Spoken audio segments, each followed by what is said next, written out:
Hi everyone. ఈరోజు ఇంకొక simple రెసిపీతో మళ్ళీ వచ్చాను. ఇదేంటంటే దొండకాయ ఇంకా కొబ్బరికాయ ఫ్రై అనమాట. దొండకాయ ఫ్రైలో కొబ్బరికాయ వేసుకుంటే చాలా చాలా టేస్టీగా ఉంటుంది. రెసిపీ చాలా బేసిక్కే. స్టార్ట్ చేసేసుకుంటే ఆనియన్స్ ఇంకా పచ్చిమిర్చి ఇలా సన్నగా తరుక్కొని వేయాలి. దానిలో ఆవాలు, శనగపప్పు, పోపు సామాన్ ఉంటుంది కదా, అవన్నీ వేసుకొని కొంచెం బాగా ఫ్రై చేసుకోండి ఒక 3-4 మినిట్స్. అది అయిపోయిన తర్వాత ఒక 8 to 10 వెల్లుల్లి రెబ్బలు అవి వేసుకోవాలి. తర్వాత ఇంకా కరివేపాకు, ఎండుమిర్చి అవి కూడా వేసుకొని, జీలకర్ర కొద్దిగా వేసుకొని మీ టేస్ట్కి తగినట్టు మొత్తం అంతా నీట్గా ఫ్రై చేసుకోండి. అవి కొంచెం కలర్ చేంజ్ అవుతాయి అన్నమాట.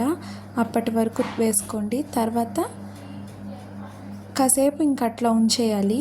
కొంచెం కలర్ చేంజ్ అయ్యాక మనం దొండకాయల్ని కొంతమంది నిలువుగా కట్ చేస్తారు, అలా కాకుండా సర్కిల్స్లో కట్ చేసుకుంటే తినడానికి చూడడానికి కూడా చాలా బాగుంటాయి. కొంచెం ఎక్కువ వచ్చినట్టు కూడా కనిపిస్తుంది కర్రీ.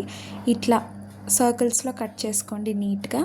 అవన్నీ వేసుకొని దానిలో ఇది మొత్తం వేసుకొని ఫస్ట్ ఒకసారి తిప్పుకోండి. తర్వాత లైట్గా పసుపు మీకు తగినట్టు వేసుకోండి.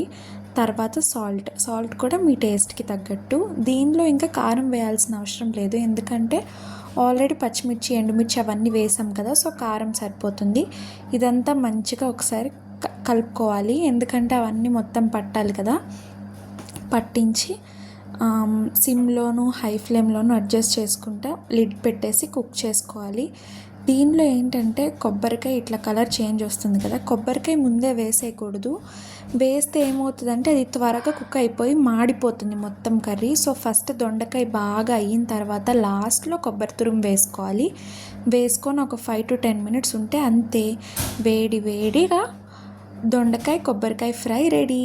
ఇది రైస్లోకి చాలా బాగుంటుంది, రసంలో కాంబినేషన్ ఇంకా బాగుంటుంది. Thank you for watching.